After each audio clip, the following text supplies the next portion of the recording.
అది తొలి ఏకాదశి.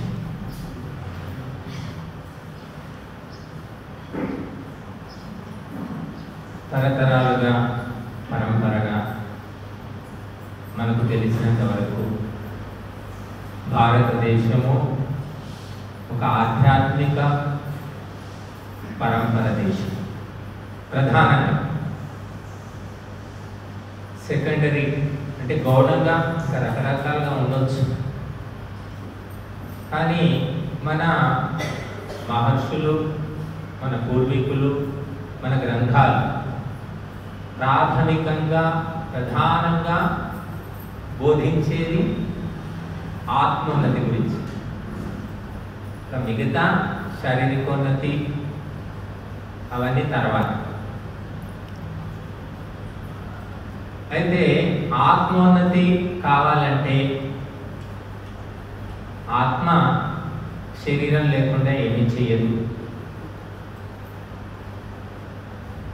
మరి శరీరమాద్యం ఖలు ధర్మ సాధనం అని కూడా చెప్పారు.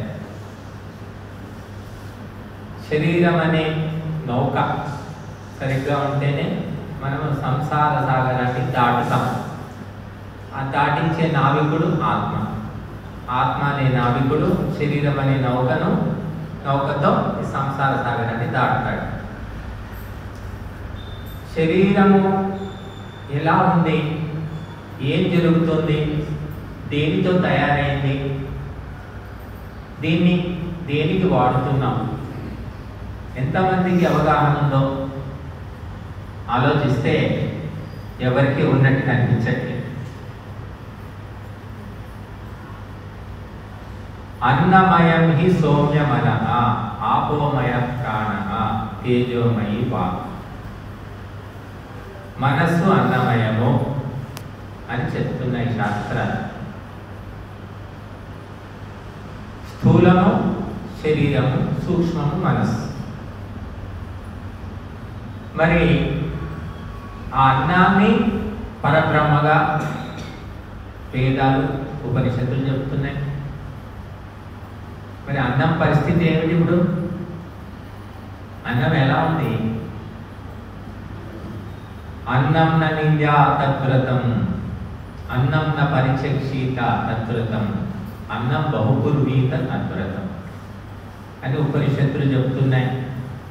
అన్నమును నిందించకూడదు, తిరస్కరించకూడదు. అన్నాన్ని అధికంగా ఉత్పన్నం చేయాలి. ఆ అన్నము పవిత్రంగా ఉంటే నీ మనసు కూడా పవిత్రంగా ఉంటుంది.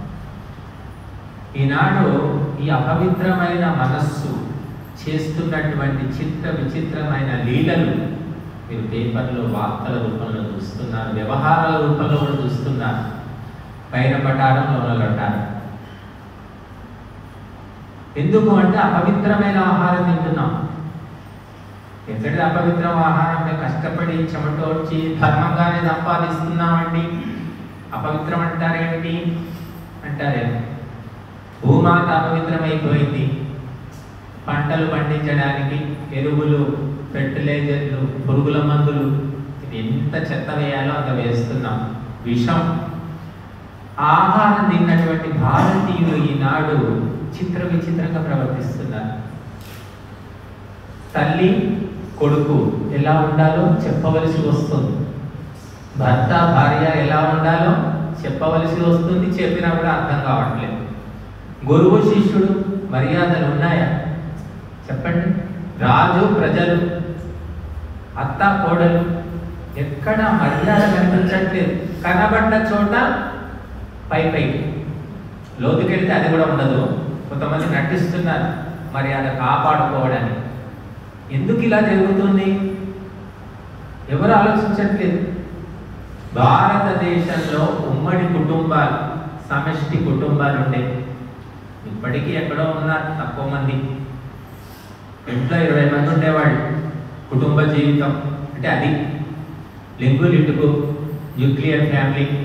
భార్య భర్త ఒకడు ఉంటాడు, యముడు, వాడే కొడుకు. వాడికి భయపడుకుంటూ వీళ్ళు చిన్నప్పటి నుంచే వాడు ఆటలు పాస్ చేస్తుంటాడు. వీళ్ళు చెప్పినట్టల్లా నడుచుకోవాలి. ఎందుకంటే కర్మలు ఇంత భయంకరమైన కర్మలు పేరుకుపోయాయి కనుక శరీరము మనస్సు అన్నీ అపవిత్రమైపోయాయి. ఆహార దోషం, మిత భుక్ ఋత భుక్ మిత భుక్ అని చెప్పారు. ఆహారం ఎలా ఉండాలి? ఋత భుక్ మొట్టమొదటి చెప్పారు. సత్యము ధర్మము న్యాయంతో సంపాదించిన ఆహారమే ఉండాలంట. తర్వాత హిత భుక్, హితమైన ఆహారం, సాత్విక ఆహారం. అది సాత్విక ఆహారం, గారెలు బూరెలు లడ్డూలు అది సాత్విక ఆహారమే, రాజసికమేమీ కాదు. ఉప్మా ఎన్నో రకరకాల రుచికరమైన పదార్థాలు చేసుకుంటున్నారు ధాన్యాలతో, ఇదంతా సాత్వికమే. కానీ మిత భుక్ అన్నారు. అది మితంగా తీసుకోకుండా అధికంగా తీసుకుంటే అది తామసిక పదార్థం అయిపోతుంది. సాత్వికం కూడా పాలు శ్రేష్టము, ఉత్తమము, దేవతా ప్రియం. పాల కంటే తేలికగా జీర్ణమయ్యేవి ఏమీ లేవని చెప్తారు. ఆ పాలతో వేస్తే పెరుగు మజ్జిగ అది సాత్వికమే. కానీ 2 రోజులు అయిపోతే తామసికం. కనుక ఆహార విషయంలో ఈనాడు న్యూట్రిషనిస్టులు అంటున్నారు, ఆహార శాస్త్రవేత్తలు ప్రోటీన్లు అంటున్నారు, విటమిన్లు అంటున్నారు, ఏమేమో చెప్తున్నారు వాళ్ళు. ఇవన్నీ చెప్పకముందే ఆయుర్వేదంలో మహర్షులు మనకు చెప్పారు. ఆహారం అంటే ఏమిటి అనేది కూలంకషంగా చెప్పారు వాళ్ళు. ఆ పరిజ్ఞానం ఎవరికీ లేదు. ఇప్పుడున్న పరిజ్ఞానం ఏమిటంటే మహిళామణులకు రుచిగా వండామా లేదా, టేస్ట్ ఉందా లేదా. అది టేస్ట్ ఉంది, టేస్ట్ ఏం చేస్తుంది లోపలికి పోయాక అనేది అవసరం లేదు. నాలుక మీద పడాలంటే టేస్ట్ ఉండాలి. ఏం వేసామనేది కూడా అవసరం లేదు, టేస్ట్గా చేశారా లేదు. ఈ రకంగా ఆహార దోషం వల్ల బుద్ధి దోషం వచ్చేసింది, మానసిక దోషం. ఎవరికేం గుర్తులేవండి, ఏ పిల్లలకు ఏమి రాదు, వచ్చినట్టు నడిస్తున్నారు, చెప్పినట్టు మాస్టర్లు నడిస్తున్నారు. మేము ఎన్నో స్కూళ్ళు, కాలేజీలు, మాస్టర్స్ వెళ్ళి నేను చెప్తూ ఉంటాను, బాబు ఇలా రామ్మా ఓ పద్యం చెప్పవయ్యా అంటే ఇంతవరకు పద్యం సక్రమంగా చెప్పిన వాడు లేదు. ఎవరో ఒకడు వస్తాడు అందులోంచి, వాడు చెప్పే పద్యం ఎలా ఉంటుందంటే ఒకరికిక్కరగా ఉంటుంది, మధురంగా ఉండదు, ఒక పద్ధతిగా ఉండదు. అలాంటి చదువులు చదువుతున్నారు, లక్షలు గుమ్మరిస్తున్నామని పొంగిపోతున్నారు. సక్రమంగా ఒక పద్యము కూడా చదవడం రాదు. మిగిలినవి ఏమొస్తాయో నాకు తెలియదు, అవన్నీ నేను అడగలేదు. తెలుగు భాష మాతృభాష, పద్యమే రాదు. చెబితే గిబితే కింద వినబడి ఒక పద్యం చెప్తున్నారండి ఏ స్కూల్కి పోయినా కూడా. ఉప్పు కప్పు రంగు నొక్కపోల్ అదొక్కడి మిగిలింది తెలుగు భాష, అది కూడా తప్పుడు తడకలు. కాబట్టి ఇదంతా ఎందుకు జరుగుతుంది మీరు ఎప్పుడైనా ఆలోచించారో లేదు. ఈ దేశంలో ఎటువంటి మేధావులు, విద్వాంసులు, పండితులు పుట్టారు. అవధానులు, అష్టావధానం, శతావధానం, సహస్రావధానం చేసేవారు. ఇప్పుడు ఉన్నారు అష్టావధానులు, అక్కడక్కడ ఉన్నారు. ఏమిటి అవధానం అంటే ఏమిటి? సహస్రావధానం 1000 మంది పండితులు 1000 రకాల ప్రశ్నలు అడుగుతారు. ఇలా వరుసగా ఒక్కొక్కరు అడిగితే అన్ని గుర్తు పెట్టుకొని మళ్ళీ వరుసగా జవాబు చెప్పుకుంటూ పోవాలి. ఎవరు ఏది అడిగారో అది గుర్తు పెట్టుకొని ఆ వ్యక్తికి ఆ జవాబు చెప్పాలి. 1000 మంది రికార్డ్ చేసుకోవాలి. ఇది సహస్రావధానం. ఇంకా 10 సహస్రావధానం కూడా ఉందంట 10,000 మందికి. అంటే ఎంత గొప్ప మేధ ఉండేది. ఇప్పుడుందా? పుస్తకం లేకుంటే మాకు కూడా కొన్ని చెప్పలేము. ఎందుకు తగ్గిపోతుందంటే ఆహార దోషం అండి. నేను మొట్టమొదటి ఇదే ఎందుకు చెప్తున్నానంటే ఆహారమే అన్నిటికీ మూలము. ఈ పిండానికి, బ్రహ్మాండానికి, యజ్ఞానికి, అన్నిటికీ, జీవితానికి ఆహారమే మూలం. అందుకే ఆహారము పరబ్రహ్మం అన్నారు. అన్నం పరబ్రహ్మ స్వరూపం. ఆహారం పవిత్రమైతే నీ మనస్సు పవిత్రము, మనస్సు పవిత్రమైతే ఆలోచన పవిత్రము, ఆలోచన పవిత్రమైతే నీ జీవితమే పవిత్రం. మనస్యన్యత్ వచస్యన్యత్ కర్మణ్యన్యత్ దురాత్మన. దుర్మార్గులకు ఏమిటి అంటే మనసులో ఒకటి, చెప్పేది ఒకటి, చేసేది ఒకటి. సన్మార్గులు మనస్సేకం వచస్సేకం కర్మణ్యేకం. మరి ఇప్పుడు ఎక్కడ చూసినా కూడా త్రికరణ శుద్ధి కనిపించట్లేదు. చెప్పేది ఒకటి, చేసేది ఒకటి. చెబుతున్నారు పాపం బాగానే, చేద్దామనేసరికి మానసిక శక్తి సరిపోవడం లేదు. చెత్త ఆహారం తిని కొంతమంది ఎవరో తింటున్నారంటే ఆర్గానిక్ ఫుడ్ అంటున్నారు. ఆవు పేడ, మొత్తము అలాంటి పవిత్రమైన వాటితో పండించి తింటున్నారు కొన్ని చోట్ల అని వింటున్నాం. వాళ్ళు ఎవరు అంటే సినిమా యాక్టర్లు, రాజకీయ నాయకులు. వాళ్ళు శుద్ధమైన పవిత్రమైన ఆహారం తిని వాళ్ళకి పవిత్రమైన బుద్ధి వస్తుందా? వాళ్ళ కర్మలే సరిగ్గా లేవు, వాళ్ళ నడత సరిగ్గా లేదు. ఏం తింటే ఏముంది? గాడిదకు శుద్ధమైన ఆహారం పెడితే అది గంగిగోవు లాంటి పవిత్రమైన పాలిస్తుందా? అది గంగిగోవు అవుతుందా? ఇప్పుడు వాళ్ళు మాత్రం పవిత్రమైన ఆహారం తింటున్నారండి, కానీ మూలమే అశుద్ధం కాబట్టి ఆ పవిత్రమైన ఆహారం కూడా అపవిత్రంగానే అవుతుంది. అంటే ఆహారం విషయంలో ప్రపంచంలో ఎలా లోతుగా ఆలోచించి చెప్పిన వాళ్ళు మహర్షులు. భారతదేశం ఆయుర్వేదంలో ఇప్పటికీ అన్నీ ఉన్నాయండి. అందుకే మీకు ఏదైనా రోగం వస్తే, జలుబు వస్తే, జ్వరం వస్తే ఆయుర్వేదం వైద్యులు ఏం చెప్పేవాళ్ళు? పథ్యము చేయండి అని చెప్పేవాళ్ళు. పథ్యం అంటే డైట్ కంట్రోల్, ఆహార నియంత్రణ. ఒకప్పుడు ఇప్పుడు వాళ్ళు చెప్పట్లేదండి, ఆ ఆయుర్వేదం డాక్టర్లు కూడా ఏం చెప్పట్లేదు. ఎందుకని మేము అడిగితే ఇది తినొద్దు, అది తినొద్దు అంటే ఈ వచ్చే కొద్ది మంది కూడా రాకుండా పోతారండి, ఇంకా మాకు నేను ఈగ తోలుకోవాల్సిందే అన్నారు వాళ్ళు. అలాగే ఉంది పరిస్థితి. మరి అన్నీ తినాలి, చచ్చిపోయినా పర్లేదు, కాళ్ళు చేతులు పడిపోయినా పర్లేదు, కానీ అన్నీ తినాలి. కొడుకు ఏం తింటున్నాడో, కోడలు ఏమి తింటుందో, మనవడు ఏం తింటున్నాడో, ముని మనవడు ఏం తింటున్నాడో అన్ని మేము తినాలి అనేటటువంటి ఒక రాక్షస బుద్ధి ఏర్పడింది. ఎందుకు ఏర్పడిందంటే లక్ష్యము లేదు, జీవిత లక్ష్యం ఏమీ లేదు. రుచులు తిందామనేదే లక్ష్యం, అంతకుమించి ఏమీ లేదు. అందుకని మానసిక రోగాలు, శారీరక రోగాలు, కుటుంబ సమస్యలు. బుద్ధి లేకపోతే అన్ని సమస్యలు మొదలవుతాయి, బుద్ధి ఉంటే పరిష్కారం అవుతాయి. బుద్ధి లేకపోతే సమస్యలు సృష్టిస్తున్నారనేది కూడా వాళ్ళకి తెలియదు. అలాగా కుటుంబంలో సమస్యలు నిరంతరం పెరుగుతున్నాయి తప్ప తగ్గడం లేదు. అన్నిటికీ మూలము మనస్సు. మనస్సు తయారయ్యేది ఆహారంతో. కాబట్టి మహర్షులు మనకు ఒక జీవన విధానాన్ని ఇచ్చారు. భారతీయులు, భారతదేశము అంటే ఎందుకోసం ఈ దేశంలో పుట్టడం? అమెరికా, జర్మనీ, లండన్, ఎన్నో దేశాలు ఉన్నాయి, జపాన్. ఆ దేశాల్లో కంటే ఈ దేశంలో ఏమిటి గొప్పతనం అంటే ఈ దేశంలో పుట్టినటువంటి మహర్షులు తెలియజేసింది లక్ష్యం ఏమిటి, మానవ జీవన లక్ష్యం ఏమిటి? తిని కూర్చోవడం కాదండి, స్వర్గము మోక్షము రెండు సాధించాలి.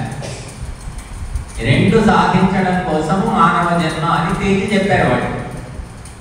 స్వర్గము లేదు, మోక్షము లేదు. దానివల్ల కుటుంబము నరకం. మోక్షం అనేది వస్తుందా రాదా? నమ్మేవాళ్ళు కూడా ఎవరున్నారు? అసలు కాస్త కూస్తో ఇంగ్లీష్ చదివిన వాళ్ళు ఎవరు కూడా ఏమీ నమ్మరండి. మీ పిల్లలు, మనవాళ్ళు ఎవరైనా కావచ్చు. అసలు భగవంతుడు లేడు అనే భోగ విలాస మనస్తత్వం బాగా పెరిగిపోయింది. కాలేజీ పిల్లలంతా అదే, వస్తారేదో గుడికి వస్తారు, మొక్కుతారు, వెళ్ళిపోతారు తప్ప వాళ్ళ ఆలోచన విధానం అంతా కూడా ఈట్, డ్రింక్ అండ్ ఎంజాయ్, తిను తాగు కథనాలు. ఎందుకంటే వాళ్ళ చదువులే అవి. చిన్నప్పటి నుంచి మీరు ఇంగ్లీష్ మీడియం స్కూల్లోనే చేర్పిస్తారు, లేకపోతే బంధువుల్లో చులకన ఆ ఇంగ్లీష్ మీడియం చదువులు అలాగే ఉంటాయి. అంటే మహర్షులు చెప్పినటువంటి మానవ జీవితం గురించి చెప్పారు. వాళ్ళు కేవలం భారతీయుల కోసం చెప్పలేదు. ప్రపంచంలో మానవులు ఎక్కడ పుట్టినా కూడా అసలైన లక్ష్యాలు ఇవే: స్వర్గము, మోక్షము. స్వర్గం అంటే ఉత్తమ జన్మ అని చెప్పారు. ఆ ఉత్తమ జన్మను పొంది భోగ విలాసాలకు ఆశపడకుండా తపస్సు చేస్తే అప్పుడు మోక్షం వస్తుంది. అనుకూలమైన, బలిష్టమైన, సుఖకరమైన శరీరం లభించడమే స్వర్గ ప్రాప్తి. ఆ శరీరం లభించింది, బలంగా ఉంది, ఆరోగ్యంగా ఉంది, అందంగా ఉంది, అన్నీ ఉన్నాయి, శరీరంలో అన్ని సుఖాలు ఉన్నాయి. దాన్ని నీవు తపస్సు కోసం వినియోగిస్తే ఆ తపస్సు వల్ల మోక్షం పొందుతాం. కానీ శారీరక వ్యామోహంలో పడిపోయామంటే స్వర్గం లేదు, మోక్షం లేదు. మీరు చూడండి, కాస్త బలంగా, తెల్లగా, ఒడ్డు పొడుగు ఉన్న వాళ్ళు ఎవరైనా కావచ్చు, ఆడవాళ్ళే కావచ్చు, మగవాళ్ళే కావచ్చు. వాళ్ళు ఏం చేస్తుంటారు చూడండి, అద్దము, దువ్వెన, మేకప్ బాక్స్, లేకపోతే జిమ్ముకు పోవడం, లేకపోతే రన్నింగ్ చేయడం. అంటే శరీరాన్ని ఎక్కువ కాపాడుతుంటారు. మనస్సు గినస్సు సాధన శోధన ఏముండదు వాళ్ళు. జిమ్ములు చూడండి, మ్యూజిక్ పెట్టుకొని అక్కడ ఏదో చేస్తూ ఉంటారు. కండలు పెరగాలి, మానసిక శక్తి, ఆధ్యాత్మిక సాధన ఏముండదు. కాబట్టి భారతీయులు పవిత్రమైన ఆహారం తిన్నంత వరకు కూడా శారీరకంగా బాగున్నారు, మానసికంగా బాగున్నారు. ఎప్పటి సంగతో ఎందుకు ఇక్కడ అందరూ 60 దాటిన వాళ్ళు ఉన్నారు. 40 ఏళ్ల కిందట ఎలా ఉన్నారు, కుటుంబాలు ఎలా ఉన్నాయి, సమాజం ఎలా ఉంది, వ్యక్తులు ఎలా ఉన్నారు అని అందరికీ తెలుసు. 40 ఏళ్ళ కిందట 40 ఏళ్లలో ఎలా మారిపోయారు? ఈ మార్పు ఎక్కడి నుంచి వచ్చింది? అన్నీ వాడే వస్తువులు కావచ్చు, పదార్థాలు కావచ్చు, ఆహారం కావచ్చు, వ్యవహారం కావచ్చు, అన్నింటిలో మార్పు వచ్చింది. దాని ప్రభావం ఈనాడు చూపిస్తుంది. భారతదేశము ప్రపంచానికి నేతృత్వం వహించి జగద్గురువుగా నిలబడగలుగుతుందా? అటువంటి శక్తియుక్తులు మన దగ్గర ఉన్నాయా? చెప్తూ ఉన్నాం మనం, విశ్వగురు భారత్. ఎందులో విశ్వగురు? మన నిజమైన ఆధ్యాత్మిక పరంపరను ఎంతమంది నిలబెట్టుకుంటున్నారు? ఎంతమందికి తెలుసు అసలు? స్పిరిచువల్ ఫండమెంటల్స్, ఆధ్యాత్మిక మౌలిక విషయాలు ఎంతమంది తెలుసు? పెద్దవాళ్ళు కావచ్చు, పిల్లలు కావచ్చు, ఎవరికి తెలియదు. అందుకే పవిత్రమైన ఆహారము చాలా ముఖ్యమైనటువంటి. పవిత్రమైన ఆహారము తింటేనే పవిత్రమైన ఆలోచనలు వస్తాయి. అందుకే ఆహారం తినేటప్పుడు మనకు పద్ధతులు చెప్పారు. పశువులాగా, జంతువులాగా తినడం కాదు. అదే ఒక పెద్ద నాగరికత.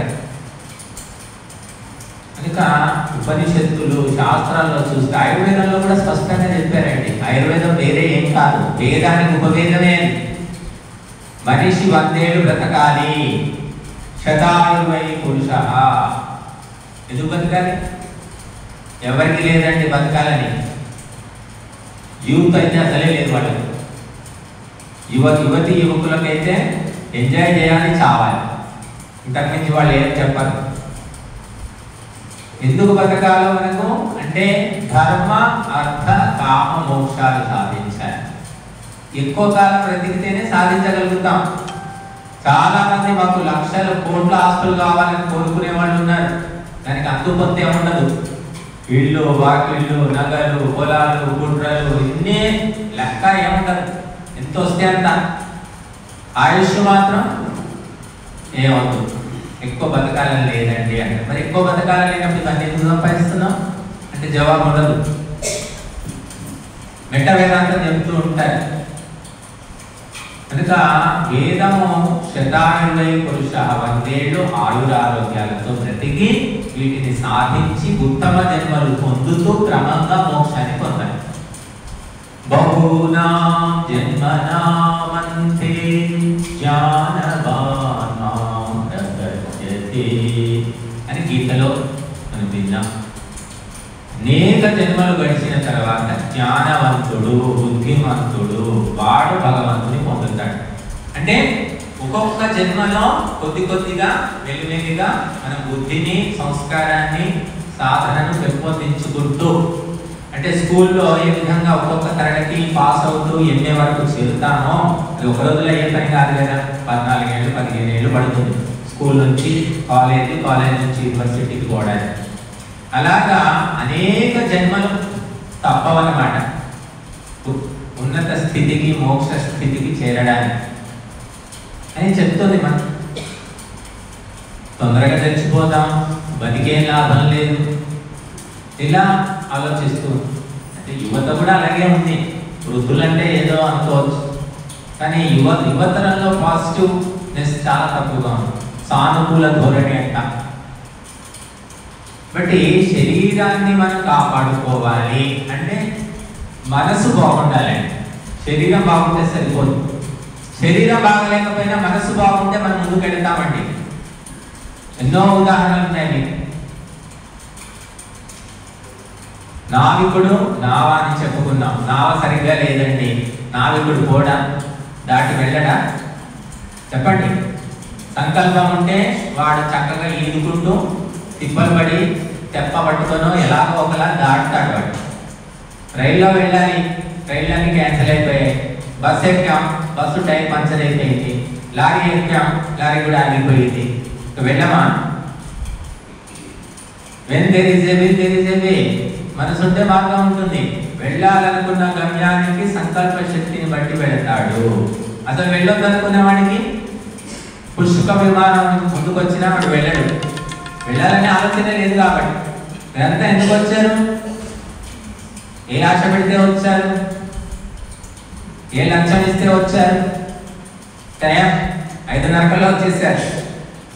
అంటే సంకల్ప శక్తి ఇప్పుడు అనుకుంటే వచ్చింది కాదని. ఇంతకుముందే మీరు నిర్ణయించుకున్నారు, మీ మనస్సుకు ప్రేరణ ఇచ్చారు. 5:30 అక్కడ ఉండాలి, మనం వెళ్ళాలి అని మనసులో ప్రేరణ ఇచ్చుకుంటే ఆ మనసు ఇక్కడికి తీసుకొచ్చింది. ఇప్పటికిప్పుడు అనుకుంటే కష్టమే. అలాగా మనస్సు సక్రమంగా, పుష్టిగా, ఆరోగ్యంగా, పవిత్రంగా ఉంటే ఎన్ని అననుకూల పరిస్థితులు, ఎన్ని వ్యతిరేక పరిస్థితులు ఉన్నా ముందుకెళ్తుంది శరీరం. మనసే గజిబిజి గందరగోళంగా ఉంటే ఆరోగ్యవంతమైన, దృఢమైన, బలిష్టమైన, సుందరమైన శరీరం కూడా పడి ఉంటుంది, కదలదు, నెదలదు. ఎందుకు చెప్తున్నానంటే శరీరం కంటే మనసు గొప్పది. శరీరం నడిపించేదే మనస్సు. మనస్సులో లేకపోతే ఉండి లేనంటే. ఆత్మహత్యలు చేసుకునే వాళ్ళలో ఎక్కువ మంది మానసిక సమస్యలతోటేనండి, శారీరక సమస్యలతో కాదు. కుంటివాడు బతుకుతున్నాడు, గుడివాడు బతుకుతున్నాడు, చెవిటివాడు బతుకుతున్నాడు, అవిటివాడు బతుకుతున్నాడు, మూగవాడు బతుకుతున్నాడు, 2 కాళ్ళు 2 చేతులు లేనివాడు కూడా మోటివేషనల్ స్పీకర్. కానీ మనసు బాగాలేని వాడు అన్నీ ఉండి కూడా చేస్తున్నాడు. కాబట్టి మనస్సు చాలా ప్రధానమైనటువంటిది. ఇప్పుడు మనం ఆధ్యాత్మికం అంతా చెప్పుకునేది మనసు గురించే. ఈ భగవద్గీత అంతా ఉన్నది మనసు గురించే, వేదాలు మనసు గురించే, ఉపనిషత్తులు మనసు గురించే. ఆ మనసు గురించి ఎవరికి తెలియదు. మాయా మోహిని ఆ మాయ చేస్తూ ఉంది. అందుకని మనస్సు పవిత్రమైతే నీకు మొత్తము ఈ సృష్టి రహస్యం అర్థమైపోతుంది, ఏమీ లేదు.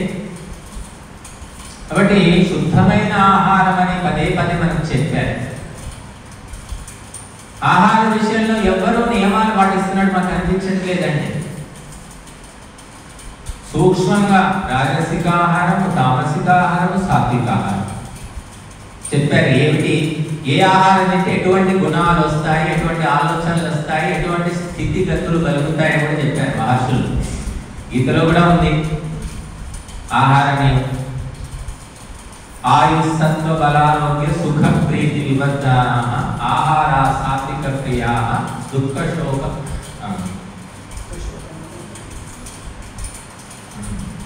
ఆహార సాత్విక క్రియా అని మనకు సాత్విక ఆహారం అంటే ఏంటి, రాజసికం అంటే ఏంటి, తామసికం అంటే యాతయామం గతరసం పూతి పరిమిష్టం చేయదు ఉచ్చిష్టమపి చామేద్యం భోజనం తామస ప్రియమని. మరి ఇటువంటి చెత్తాహారం తింటున్నారుగా. ఎవరు ఆహార విషయంలో నియమాలు పాటిస్తున్నారు? నియమాలు పాటిస్తే వాడు బతుకుతాడా? బతకనిస్తారా? సంసారాలు అంటే పెళ్లికి పోవాలి, పేరటం పోవాలి, పుట్టినరోజు పోవాలి, చావుకు పోవాలి, అక్కడ ఏం పెడితే తినాలి, తినకుంటే బాధ. కనుక నియమాలు ఎవరు పాటించట్లేదు. పాటించాలనుకుంటే ఇంటి వరకే, ఇల్లు దాటితే మన నియమాలన్నీ కోరిద్దాం. కనుక నియమాలు పాటించినప్పుడు మనస్సు సూక్ష్మము కాదు. మనస్సు సూక్ష్మము కానప్పుడు శాస్త్రాలు గుర్తుండవు, జ్ఞాపక శక్తి ఉండదు, ఏకాగ్రత ఉండదు, చంచలం అన్నమాట మనస్సు. చంచలత్వము రజోగుణం.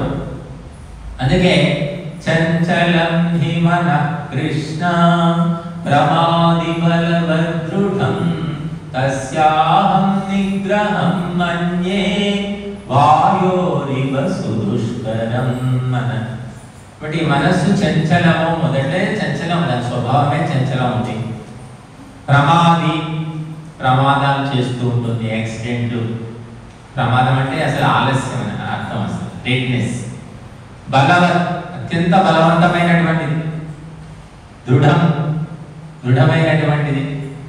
కానీ అది ఎప్పుడు దారికి వస్తుందంటే అభ్యాసము వైరాగ్యం రెండింటితోటే దారికి వస్తుందన్నారు. అభ్యాసం లేదు, వైరాగ్యం అసలే లేదు. రోజు రోజుకు భోగ విలాసాలు అనుభవించాలనే కోరికలు వృద్ధులకు కూడా. మీకు తెలుసో లేదో, తోడునీడ.com అని ఉందండి, తెలుసా? తెలియదు పాపం, మంచివాడు.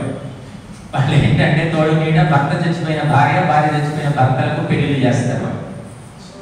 60 ఏళ్ళు 70 ఏళ్ళు ఎంతైనా ఉండని, ఆస్తి పాస్తి పెన్షన్ ఉంటే చాలు, కుదిర్చి పెడతారనమాట. ఇక్కడ పిల్లలు చూడరు, పిల్లలు పట్టించుకోరు, వాడు ఎక్కడో విదేశాల్లో ఉంటాడు. ఎలా మరి? డబ్బు ఉంది, పెన్షన్ ఉంది, పెళ్లి చేసుకుంటున్నారు, చేస్తున్నారు. ఇది ఒక ట్రెండ్. నేను చాలా మందిని చూసాను ప్రత్యక్షంగా. అది ఇలాగో అది న్యూస్లో ఉందనుకోండి, .com కూడా ఉంది, చూసుకోవచ్చు. ప్రత్యక్షంగా అటువంటి వ్యక్తులను చూస్తున్నాం మేము. వాళ్ళ పెళ్లిలు అవుతున్నాయి. పాపం వయసులో ఉన్నాడు, 30 ఏళ్ళు 25 ఏళ్ళు, వాడికి పెళ్లి కావట్లేదు. ఎందుకంటే వాడికి ఉద్యోగం ఉండదు, లేదా ఆస్తి ఉండదు, ఇంకేదో ఉండదు. అవన్నీ సర్దుకునేసరికి 40 ఏళ్ళకి వస్తాడు. అంటే ఇవన్నీ ఏమిటంటే అభ్యాసము లేదు, వైరాగ్యము లేదు. డబ్బుంటే అన్ని పాపాలు మాఫీ. డబ్బున్న వాళ్ళు ఏమేమి చేయాలో అన్ని చేస్తూ ఉన్నారు. డబ్బు లేని వాళ్ళకు వాడే ఆదర్శం. కాబట్టి భారతదేశం ప్రపంచానికి ఆధ్యాత్మిక నేతృత్వం వహించే స్థితిలో ఉందా? నేను చెప్తా మాటలు ఎన్నో. విశ్వగురు భారత్ ఎక్కడుంది? విశ్వగురు అన్ని మంట కలిసిపోయాయి. ఎప్పుడంటే మనము ఆహారం విషయంలో ఎప్పుడైతే పక్కన పెట్టాం, ఒక్క అన్నం ఎందుకు కింద పడితే కళ్ళకు అందుకొని తినేవాడు. వాళ్ళకేం తెలియదు, శాస్త్రాలు ఉండదు, పరంపర. నేను చూశాను చిన్నప్పుడు నా కళ్ళతో. అన్నం ఎందుకు కింద పడితే అందుకొని తినేవాడు, తిట్టేవాడు పెద్దవాడు. అన్నాన్ని అంతా పవిత్రంగా గౌరవంగా చూసేవాడు. ఇప్పుడే తిన్నంత తిను, పారేసినంత పారేయచ్చు. పెళ్లిళ్ళలో చూస్తున్నాం కదా, 20 రకాలు 30 రకాలు 40 రకాలు భోజనాలు. ఏమిటది? తినగలుగుతాడా మనిషి? బుద్ధి నశిస్తే జరిగే పనులన్నీ ఇలాగే ఉంటాయి. అందుకే బుద్ధినాశా ప్రణశ్యతి గీతలో ధ్యాయతో విషయాన్ పుంసః సంగస్తేషుపజాయతే సంగాత్ సంజాయతే కామం కామాత్ క్రోధోభిజాయతే క్రోధాత్ భవతి సమ్మోహః సమ్మోహాత్ స్మృతి విభ్రమః స్మృతి భ్రంశాత్ బుద్ధినాశో బుద్ధినాశాత్ ప్రణశ్యతి. చిట్ట చివరికి బుద్ధినాశనం. విషయాలను ఆలోచించి జరిగితే చిట్ట చివరి పరిణామం ఏంటంటే బుద్ధినాశనం, దాంతో సర్వనాశనం. కనుక మనము భారతీయులే కానీ ఎవరైనా కానీ నీ శరీరాన్ని కానీ నీ జీవితాన్ని కానీ శాసించాలంటే, ప్రజలందరినీ మార్గదర్శనం చేయాలంటే మనస్సును అదుపులో పెట్టుకో, మనస్సును పవిత్రం చేసుకో. ముప్పూటలా తింటే బుద్ధి పెరగదండి, ఆయుష్ కూడా పెరగదు. చాలా మంది అనుకుంటారు బాగా తినాలిరా, బాగా తినాలి, బాగా తినాలి. బాగా తింటే బాగా బతుకుతారా? 100 ఏళ్ళు బ్రతుకుతారా? గ్యారెంటీ ఉందా? కాబట్టి బాగా తినడం కాదు, మనం చేసే పనిని బట్టి, మన వయస్సును బట్టి, అవస్థను బట్టి ఆహారం తినాలి, సాత్విక ఆహారం. ఇంకా అటువంటి పరంపర లేదు, అటువంటి చదువులే లేవు. అసలు చదువుల్లో ఏమైనా ఉందా అంటే? మనిషి తన జీవితంలో తనకొచ్చే సమస్యలు పరిష్కరించుకునే చదువులు ఉన్నాయా? మీరు లక్షలు పోసి చదివిస్తున్నారు, ఏమీ లేదు. వాడి శరీరంలో ఏం జరుగుతుందో వాడికి తెలియదు, వాడి మనసులో ఏం జరుగుతుందో వాడికి తెలియదు, వాడు ఏం మాట్లాడుతున్నాడో వాడికి తెలియదు, వాడి జీవితం ఎటుపోతుందో వాడికి తెలియదు. ఆ చదువులు చదివిస్తున్నాం. మనం చెప్పుకోవడం కంఠశోష తప్ప జరిగేది ఏమీ లేదు. మహర్షులు చెప్పిన చదువులు ఏమిటి? ఉద్ధరేదాత్మనాత్మానం నాత్మానమవసాదయే ఆత్మైవ హ్యాత్మనో బంధు ఆత్మైవ రిపురాత్మనః. ఆత్మోద్ధరణ మొట్టమొదలు. నువ్వు బాగుపడితే 100 మందిని బాగు చేస్తావు. నీ దీపం వెలిగితే 100 దీపాలు వెలిగిస్తావు. నీ దీపమే వెలగలేదు, నీ వాకిలే ఉడుచుకోలేదు, ఎవరినేం చేస్తావు? బట్ ఆత్మోద్ధరణ శూన్యమైన చదువులు చదివిస్తున్నామండి, పొట్టగొడి చదువులు. దానివల్ల సమాజం అంతా సంక్షోభంలో ఉంది ఈనాడు. కుటుంబ వ్యవస్థ కూలిపోయింది, ఏదో బతికేస్తున్నారు అంతే తప్ప. కాబట్టి మనం అందరం కూడా శుద్ధమైన ఆహారము, శుద్ధమైన విచారణ, 2. శుద్ధమైన ఆహారము దుష్ట సంకల్పంతో తింటే అది అశుద్ధమైపోతుందండి. కాబట్టి శుద్ధమైన ఆహారంతో పాటు శుద్ధమైన సంకల్పం కూడా కావాలి. అప్పుడే మనము బుద్ధి అనేది వికసిస్తుంది. ఎక్కడ పడితే అక్కడ, ఎలా పడితే అలా తినేస్తే ఎలా? ఈనాడు ఎక్కడ చూసినా కూడా ఈ టిఫిన్ సెంటర్లు, డాబాలు, ఇంకా ఏమేమో రకరకాల భోజనశాలలు ఎందుకు వెలుస్తున్నాయి? కుటుంబ వ్యవస్థ కూలిపోయింది, వండే ఓపిక లేదు, ప్రేమ లేదు. ప్రేమ ఉంటే ఓపిక వస్తుంది. ఓపిక ఎక్కడి నుంచి వస్తుంది అంటే ప్రేమలోంచి వస్తుంది. మన భగవంతుడు అంటే ప్రేమ. ఓపిక ఉంది, ఓపిక లేకపోయినా వచ్చారు. చాలా మంది ఇక్కడ పెద్ద వయసు వాళ్ళు ఉన్నారు. ప్రేమ ఉంటే ఓపిక వస్తుంది. నా భర్త, నా పిల్లలు, నా కుటుంబం, నా భార్య, అటువంటి ఆ లోతైన ప్రేమ ఎంతుంది నాడు? ఉండొచ్చు, లేదా అసలు లేకుండా లేదు, కానీ ఒకప్పటికంటే తగ్గిపోయింది. దానివల్ల రకరకాల కుటుంబ సమస్యలు వస్తూ ఉన్నాయి. ఒకటి డిమాండ్ అండ్ సప్లై. డిమాండ్ బట్టి సప్లై జరుగుతుందండి. మాకు శుద్ధమైన ఆహారం కావాలి, శుద్ధమైన ధాన్యాలు కావాలి, 10 రూపాయలు ఎక్కువైనా సరే మనుషులు అనుకుంటే దొరుకుతాయి, దొరుకుతున్నాయి కూడా, అమ్ముతున్నారు చాలా చోట్ల. ఇంకా అలవాటు పడి అదే తినేస్తున్నారు తప్ప ఇది వద్దు అనుకున్న వాళ్ళకు దారి ఉంది. హైదరాబాద్లో ఉంది, ఇలాంటి పెద్ద టౌన్లలో కూడా ఉంది. కనుక మనము మన మానసికంగా శక్తివంతంగా లేకుంటే ఎవరిని శాసించలేము, మన జీవితాన్ని మనమే శాసించుకోలేము. ధర్మాన్ని ధర్మము, అధర్మాన్ని అధర్మం అని చెప్పగలగాలి. కనుక ఆయుర్వేదము అవుట్డేటెడ్ కాదండి, ఎక్స్పైర్ కాదు. పనికి మాలి అనుకుంటారు చాలా మంది మేము చూసాం. ఆధ్యాత్మికం గొప్ప పండితులు, సంస్కృతం శాస్త్రాలు అన్నీ చెబుతారు. ఏదైనా కాస్త జ్వరము జలుబు ఏదైనా వస్తే ఇంగ్లీష్ మందులే వాడతారు. మేము అడిగాం చాలా సార్లు, ఏమిటంటే మీరంతా గొప్ప పండితులు, మీకు మేము చెప్పాల్సిన అవసరం ఉందా? అసలు మీరు ఆయుర్వేదం ఎందుకు వాడతారు? లేదండి, నాకు ఇది అలవాటు, అది తొందరగా రిలీఫ్ వస్తుందండి అంటే. చాలా మంది నమ్మరు. దేవుడిని నమ్ముతారు, భగవద్గీతను నమ్ముతారు, గాయత్రి మంత్రం నమ్ముతారు, కానీ ఆయుర్వేదం నమ్మరు. ఇంగ్లీష్ మందులే దిక్కు. అది విషము, అసుర వైద్యము అని తెలుసుకోరు వాళ్ళు. చెప్పినా కూడా గ్రహించారు. అలవాటు వింటారు, మళ్ళీ అదే పని, అవే మందులు వేసుకుంటారు. సైడ్ ఎఫెక్ట్స్ ఉంటాయి, ఎన్ని చెప్పినా కూడా వాళ్ళు గ్రహించారు. మహర్షులు శుద్ధమైన బుద్ధితో పరోపకార భావనతో తపస్సు చేసి చెప్పినటువంటివి శాస్త్రాలు. వాటికి అవుట్డేట్ లేదండి. మనము మన ముని మన వాళ్ళు ఇంకా ఎన్నో తరాలు చదువుతారు, సృష్టి అంతవరకు ఉంటాయి. కానీ మనం తెలుసుకోకుండా వాటిని పక్కన పెట్టడం వల్ల అనేక సమస్యలు. ప్రభుత్వం కూడా 90% బడ్జెట్ ఇంగ్లీష్ వైద్యానికి ఇస్తుంది. ఆయుర్వేదం, హోమియోపతి, నేచురోపతి వాటికి 10% కూడా లేదు. విషము తిని తిని టుప్పుకుని చచ్చిపోతున్నారు. ఎందుకు వస్తున్నాయో రోగాలు తెలియదు. కాబట్టి మనమందరం కూడా మనస్సు పవిత్రంగా ఉంచుకోవాలంటే ఆహారము పవిత్రంగా ఉండాలి, భావన కూడా పవిత్రంగా ఉండాలి. తినేటప్పుడు ఎలా ఉండాలి అనేది మనకు చెప్పారు. ధ్యానము, చాలా మంది యోగా చేస్తున్నారు, ధ్యానం చేస్తున్నారు.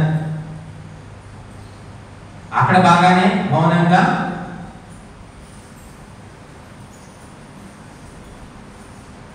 అక్కడ ప్రశాంతంగా మౌనంగా ఉంటారు. అది అక్కడ ఉండాలని చెప్తారు కదా, ఓంకారమో గాయత్రో ఏదో జపం చేయమంటారు. కానీ ఆహారం దగ్గరికి వచ్చేసరికి మాట్లాడుకుంటూ నవ్వుకుంటూ ఏదో ఒకటి అలా తినేస్తూ ఉంటారు. ఇక ఆయుర్వేదంలో ఏం చెప్పారంటే తన్మనాహ భుంజీత అంటే తన్మయ భావంతో తినాలట. ఆహారాన్ని ఆస్వాదిస్తూ తినాలట. ఏదో యంత్రంలో వేస్తున్నట్టు కాదు, ఫీలింగ్ తోటి, భావనతోటి తినాలని చెప్పారు. అప్పుడు ఆహారం అనేది అమృతమవుతుంది. ఇక అటువంటి ఫీలింగ్ ఏమీ లేదు, ఏదో బతకాలి, ఏదో తినేయాలి కాబట్టి తినేయడం, మెకానికల్, యాంత్రికంగా తినేయడం. అందువల్ల మనస్సు కూడా యాంత్రికంగా మారిపోతుంది. ఇంకా అన్నిటికీ మూలము ఆహారమే. ఈ ఆహారము లోపల సాత్విక ఆహారం అంటే ముఖ్యంగా మనకు చెప్పింది ఆవు పాలు, ఆవు పెరుగు, ఆవు నెయ్యి. ఇది అత్యంత సాత్వికం అని చెప్పారు. అంతకు మించి ఇంకేమి అవి దొరకడం చాలా కష్టంగా ఉంది. ఆవు నెయ్యి లేకుండా హోమం జరగదు, ఆవు నెయ్యి లేకుండా గుడిలో దీపం వెలగదు, ఆవు నెయ్యి లేకుండా ఆయుర్వేద మందులు తయారు కావండి. ఆయుర్వేద భస్మాలు తయారు కావాలంటే ఆవు పేడతో చేసిన పిడకలు కావాలి. ఆవు లేకుంటే ఆయుర్వేదము లేదు, వేదము లేదు, ఆధ్యాత్మికం లేదు, ఏమీ లేదు. అంత లోతైన పునాది అన్నమాట ఆవు. ఎన్నో చోట్ల మనం చూస్తున్నాం, పెద్ద పెద్ద గుళ్ళు ఉన్నాయి, కోట్ల రూపాయల ఆదాయం. ఆ గుళ్ళల్లో వందలు ఆవులు కనపడతాయి, వేలు పోషించగలుగుతారు, కానీ లేవు. కోట్ల రూపాయల ఆదాయం ఉన్న వాళ్ళు కూడా మళ్ళీ ఆ గుడిలో నెయ్యి కావాలంటే కొంటున్నారు. వాళ్ళే స్వయంగా ఆవులను పెంచి వాటి ఆ పాలు తీసుకొని నెయ్యి తయారు చేసుకోవచ్చు, కానీ కొంటున్నారు. కాబట్టి అందుకోసమే మనం ఎప్పుడూ చెప్తూ ఉంటాం, గో బ్రాహ్మణేభ్యః శుభమస్తు నిత్యం. చెప్పడానికే గోవులకు బ్రాహ్మణులకు నిత్యము శుభం జరగాలి. గోవులే లేవు, బ్రాహ్మణుడు ఎక్కడి నుంచి వస్తాడు? గోవులు ఉంటేనే బ్రాహ్మణుడు అండి. బ్రాహ్మణుడు ఉంటేనే వేదాలు. బ్రాహ్మణుడు పుట్టాలి, పెరగాలి, ఎదగాలి అంటే గోవులు ఉండాలి. గో పదార్థాలు సేవిస్తేనే బుద్ధి శుద్ధం అవుతుంది. అప్పుడే శాస్త్రాలను ధారణ చేస్తాడు. కనుక ప్రపంచంలో ఒక క్రైస్తవుడు, ఒక మహమ్మదీయుడు వాళ్ళ మత ధర్మాలను అనుసరిస్తున్నారు. హిందువులు మాత్రమే ఆవుల పెంపకం మనకి ఏ గుడిలో కనిపించట్లేదు, చాలా తక్కువ. కాబట్టి ఈనాడు హిందువుల యొక్క పతనానికి కారణం ఏమిటి అంటే ఆహార దోషమే ప్రధానమైనటువంటి కారణం. మేము ఈరోజు ఏదో కూర్చొని మాట్లాడుతున్నామంటే ఆ ఏదో ఉన్నంతలో నియమాలు పాటించడం వల్ల ఈ బుద్ధి పనిచేస్తుంది, లేకపోతే ఏమీ లేదు. కనుక అందరూ కూడా బుద్ధిని సంరక్షించుకోవాలి. బుద్ధే శరణమన్వించ సర్వభావేన భారత. గీతలో బుద్ధి గురించి ఎన్నోసార్లు చెప్పాను. నాస్తి బుద్ధిరయుక్తస్య నచాయుక్తస్య సాధన. కనుక సూక్ష్మమైనటువంటి ఈ బుద్ధిని, మనస్సును మనము కాపాడుకోవాలంటే తప్పనిసరిగా ఆహారాన్ని మనము ఒక పద్ధతి ప్రకారం తీసుకోవాలి. లేకపోతే ఆహారమే మనకు విషమైపోతుంది. ఆహారంతో బతుకుతున్నాం, కానీ అదే ఆహారంతో చచ్చిపోతాం కూడా. అందుకే అహమన్నం అహమన్నం అహమన్నం అహమన్నాదో అహమన్నాదో అహమన్నాదః అని ఉపనిషత్తు చెప్తుంది. అంటే అన్నాన్ని నేనే, అన్నము తినేవాడిని నేనే, అంటే భోక్తను నేనే, భోగ్యాన్ని నేనే. అన్నాన్ని మనం తింటున్నాం అనుకుంటున్నాం, కానీ అన్నమే మనల్ని తింటుందట. ఎందుకంటే అన్నాన్ని తిని తిని ఏమవుతాం, బూడిదైపోయి మట్టిలో కలిసి మళ్ళీ అన్నంగా పుడతాం మనం. కాబట్టి అన్నము నువ్వు తినడం లేదయ్యా, నిన్నే అన్నం తింటుంది. నువ్వు ఎంత అన్నం తింటావో నీ ఆయుష్ను అంతగా తిన్నట్టు. కాబట్టి ఆచి తూచి తిన్న వాళ్ళకు నష్టం లేదండి. ఆశ కొద్దీ ఎక్కువ తినేస్తే మాత్రం ఆయుష్ తగ్గిపోతుంది. కాబట్టి ఎప్పుడూ కూడా అధిక ఆహారం తినకూడదు. ఈ మధ్య చూస్తున్నాం మనం, పెద్ద పెద్ద డిష్ ప్లేట్, బాహుబలి థాలి, 40 రకాల వంటలు, 400 రూపాయలే. తింటున్నారు, ఎలా అవుతుందో మాకు తెలియదు. అంటే మన మనస్సు సూక్ష్మమైన కొద్దీ ఆహారం తగ్గిపోతుందండి. తిండి మీద యావగోడు ఉండదు. ఇంకా శబ్ద బ్రహ్మణి నిష్ణాతః పరం బ్రహ్మాధిగచ్చతి. ఈ దృశ్య బ్రహ్మ మీద వ్యామోహం తగ్గిన కొద్దీ శబ్ద బ్రహ్మలోకి వెళ్ళిపోతాం మనం. కాబట్టి తిండి అంటే రకరకాలుగా వ్యామోహం పెంచుకున్న కొద్దీ పెరుగుతూ ఉంటుంది. అది మనకు మనమే ప్రయత్నం చేసి తగ్గించుకోవాల్సిందే తప్ప అది తగ్గదు.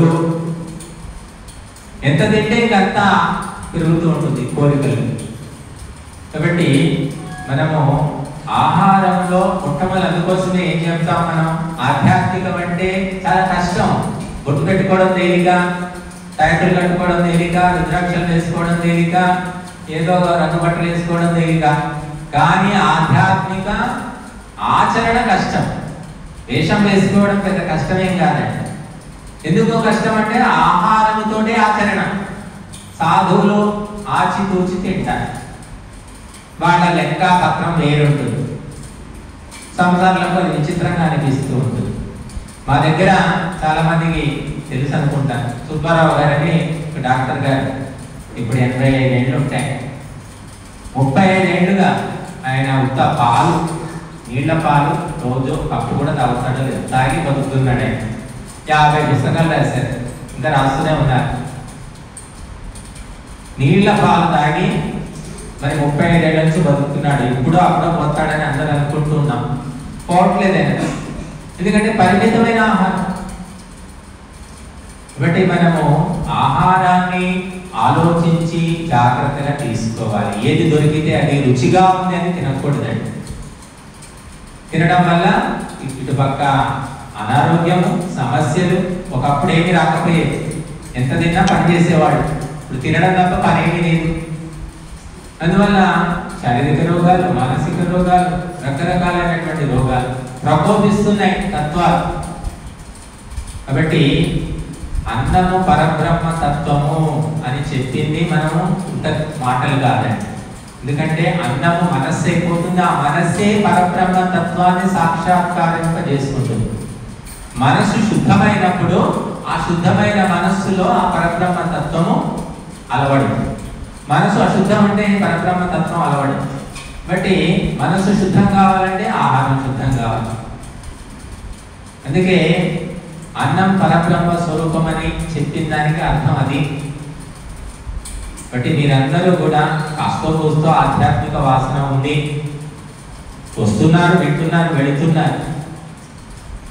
వినడమే కాకుండా మన జీవితంలో కూడా వాటిని ఆచరణ చేసుకోవాలి.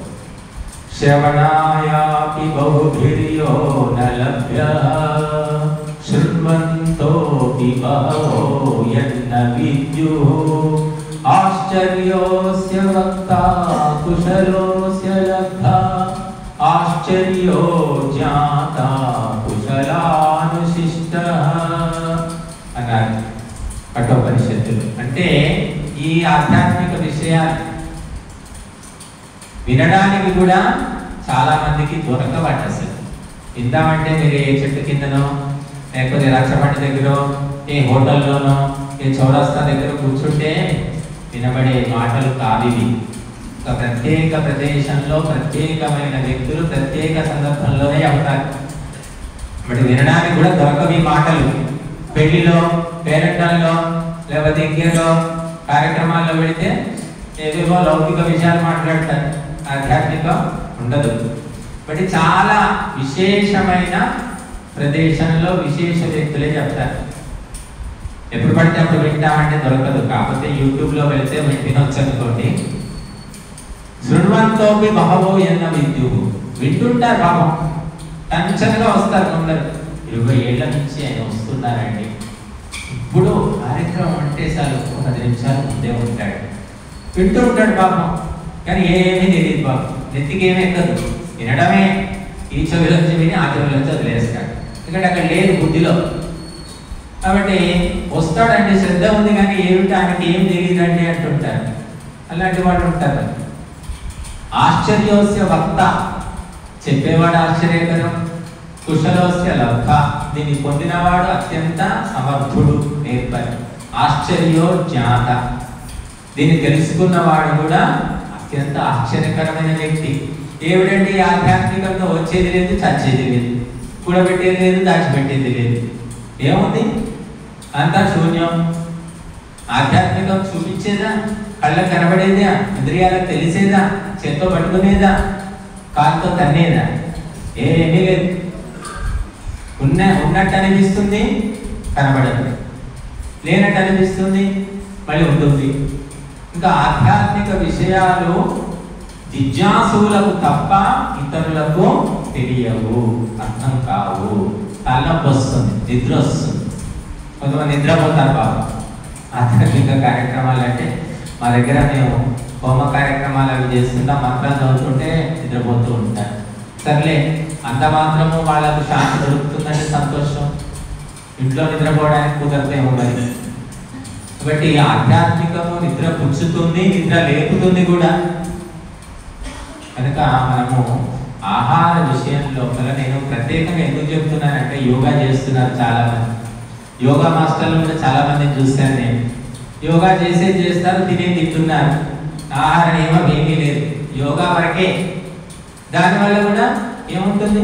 తుప్పుకున పోతారు. కాబట్టి అన్నిటికంటే కష్టమైనది ఏమిటి ప్రపంచంలో? అన్నిటికంటే కష్టమైనది ఏమిటంటే, శంకరాచార్యుల వారు చెప్పారండి, మొత్తం మీ ఆధ్యాత్మిక సాధనంతా దాంట్లోనే ఉంది. ఈ 2 ఇంద్రియాలను అదుపులో పెట్టుకుంటే మీ మొత్తం ఆధ్యాత్మికం సాధించినట్లే. ఏమిటి? పృథివ్యాం యాని భూతాని జిహ్వోపస్థ నిమిత్తకం జిహ్వోపస్థ పరిత్యాగే పృథివ్యాం కిం ప్రయోజనం. బట్ ఈ జిహ్వ అంటే నాలుక, ఉపస్థ అంటే మర్మేంద్రియం. ఈ రెండింటిని ఎవరు అదుపులో పెట్టుకుంటారో, జయిస్తారో వాడు ప్రపంచాన్ని జయించినట్టే. వాళ్ళ ప్రపంచంతో పనే లేదన్నారు. నాలుకకు దాసులైన వాళ్ళు ఈ ప్రపంచానికి దాసులు. నాలుక అదుపులో ఉంటే ఇది జ్ఞానేంద్రియం, కర్మేంద్రియం, కర్మావయం కూడా అదుపులో ఉంటుంది. కనుక నాలుకను మేకలాగా ఏది పడితే అది రమణం, సమయం సందర్భం లేకుండా తింటున్నారు చాలా మంది. ఎంతో మంది మనుష్యాణం సహస్రేషు కశ్చిత్ యతతి సిద్ధయే. 7 లక్షల మందిలో ఎవరికో సంస్కారం బుద్ధి పుడుతుందట. ఏదో ఆధ్యాత్మికం తెలుసుకుందాం అని. ఆ పుట్టిన వాళ్ళలో ఎవడో ఒకడు మాత్రం ప్రయత్నం చేస్తాడు, అందులో ఎవరో ఒకరు మాత్రమే సఫలం అవుతారు. బట్టి అన్నిటికంటే కష్టతరమైనది ఆధ్యాత్మికం అండి. అందుకే ఎప్పుడు చూసి అవే మొహాలు 20 ఏళ్ళైనా 30 ఏళ్ళైనా వీళ్ళే ఎందుకున్నారు అంటే, ఇంకా వాళ్ళకే సంస్కారం ఉంది, కాస్తో కూస్తో. కొత్త వాళ్ళకి అసలే రావట్లేదు. కాబట్టి వాళ్ళే ఉంటారు. ఇది ఆధ్యాత్మికము ఒక పార్టీకి, ఒక కులానికి సంబంధించింది కాదు. అది చాలా తక్కువ మంది మాత్రమే గ్రహించుకోగలుగుతారు. అసలైన ఆధ్యాత్మికం వినేవాడు ఇంకా తక్కువ అండి.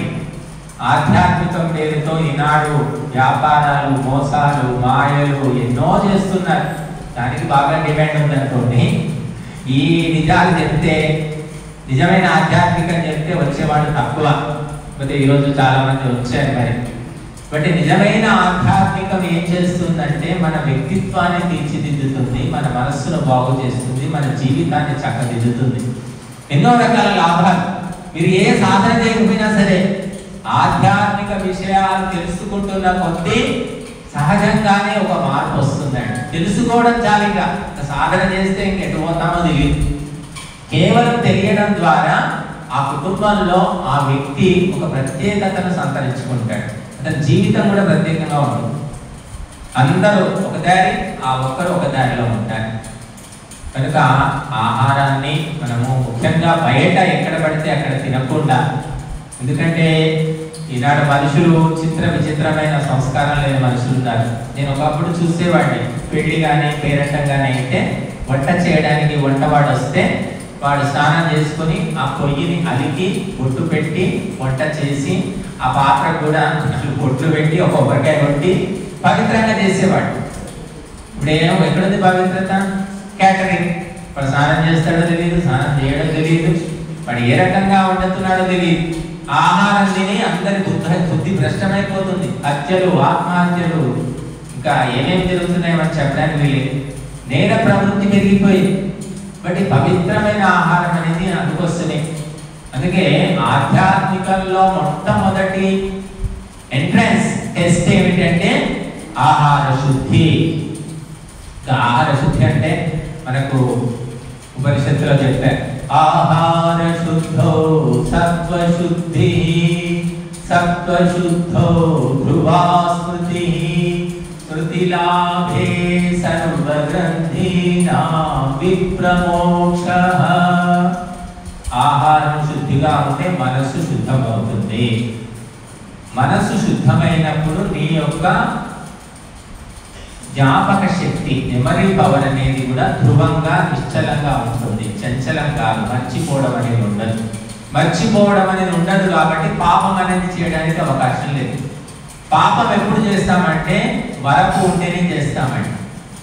స్పష్టంగా గుర్తున్నప్పుడు ఎవరు తప్పు చేయలేదు.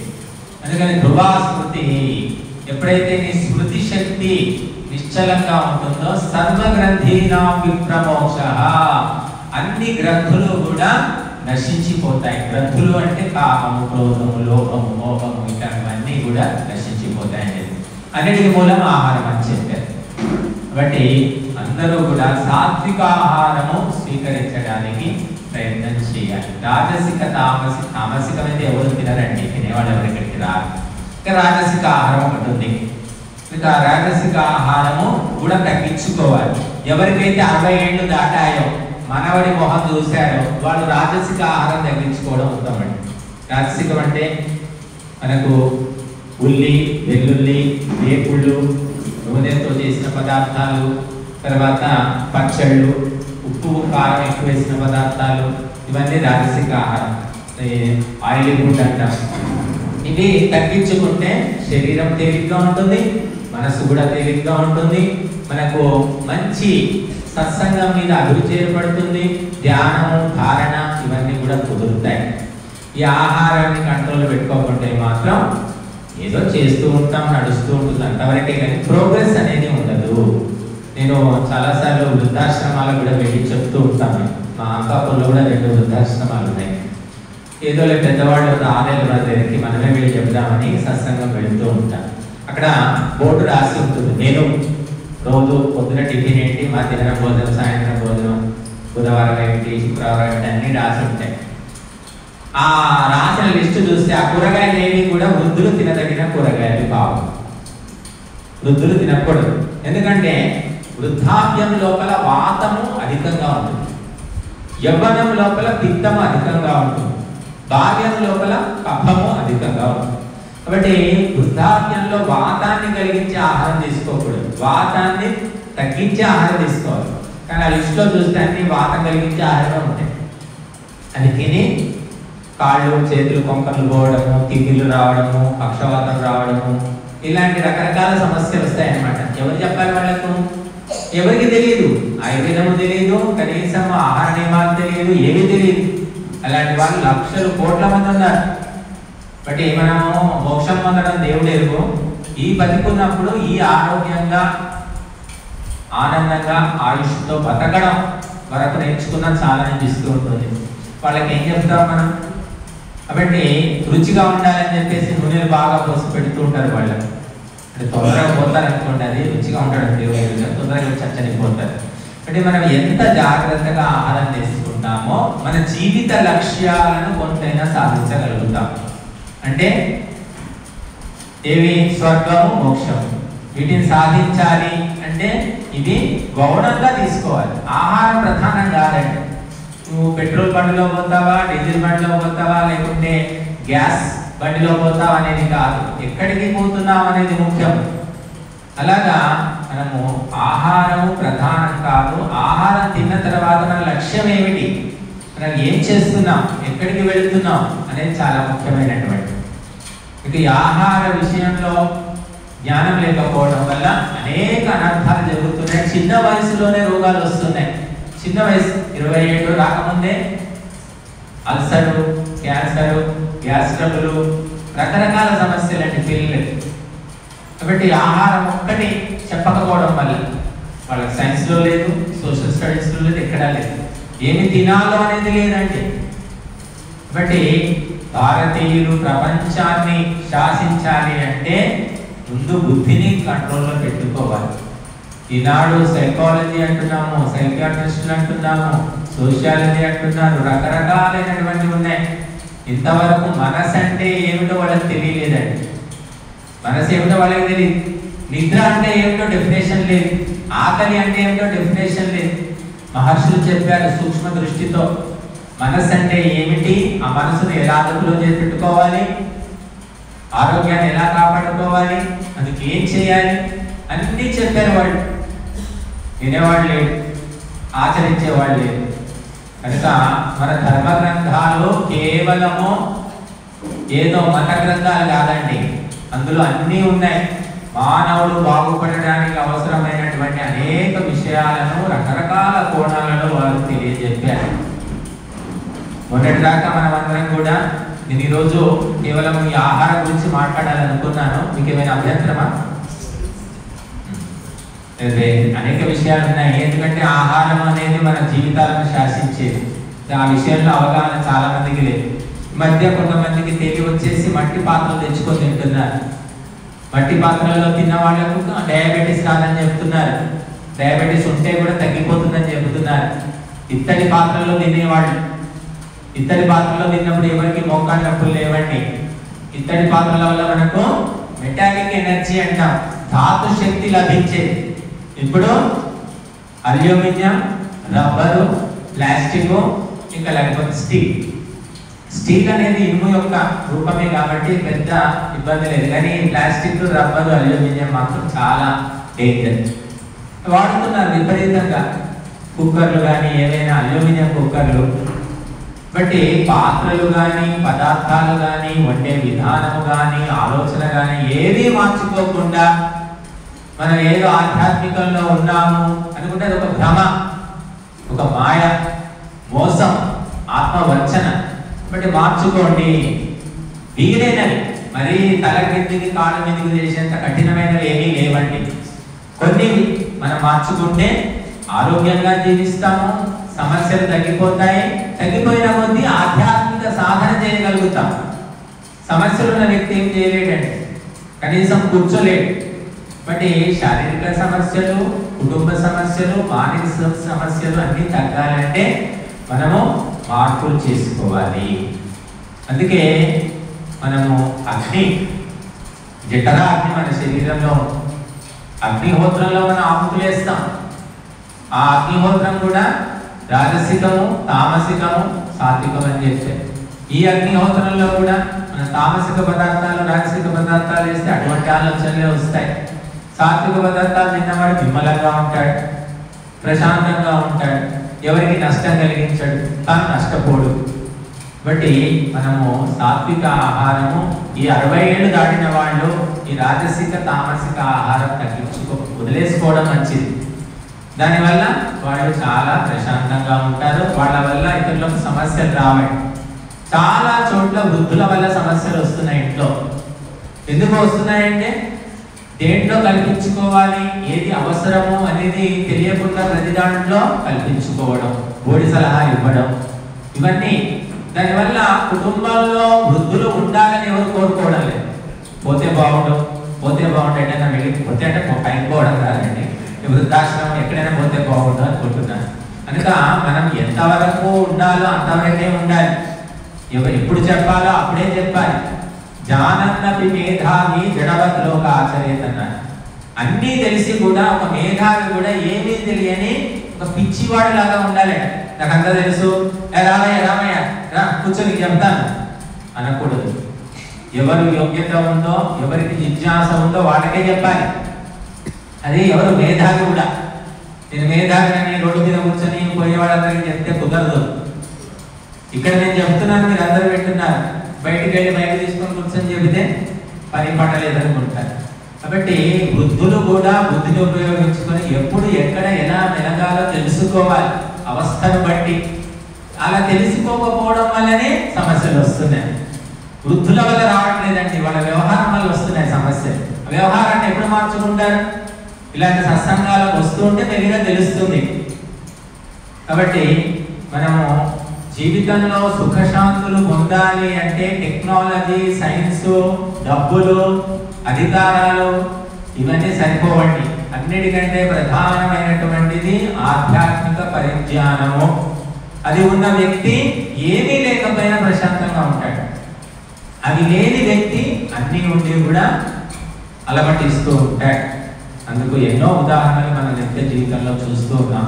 బట్ ఈనాడు మన విద్యార్థులకు, మన బాల బాలికలకు ఆధ్యాత్మిక జ్ఞానం లేదండి. ఆధ్యాత్మిక పక్కన పెట్టండి, నైతిక బోధనే లేదు. మోరల్ క్లాస్ ఉందా?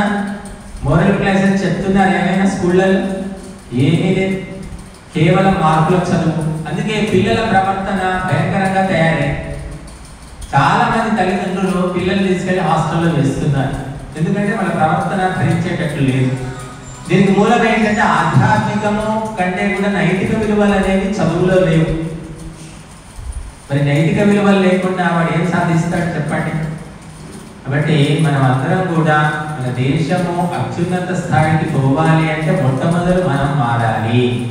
మనతో పాటు మన కుటుంబం మారుతుంది. మారకపోయినా పర్లేదు, మనము సరిగ్గా ఉంటే క్రమంగా వాళ్ళు తెలుసుకుంటారు. ప్రతి ఒక్కరికి పని కట్టుకొని వెంటబడి చెప్పాల్సిన పని లేదండి. దానివల్ల విలువ తగ్గిపోతుంది. ఎప్పుడు చెప్పాలో అప్పుడే చెప్పాలి. మనకున్న పరిజ్ఞానం అంతా గుమ్మరించాల్సిన అవసరం లేదు.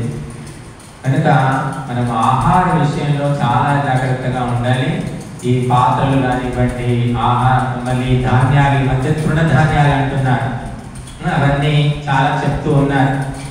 ఈ కొన్ని మంత్ర సత్యనారాయణ రాజు అని ఒకరు ఉన్నారు, వారు చెప్తున్నారు కొన్ని. ఇంకొకరు కాదర్వలి, డాక్టర్ కాదర్వలి వారు చెప్తున్నారు.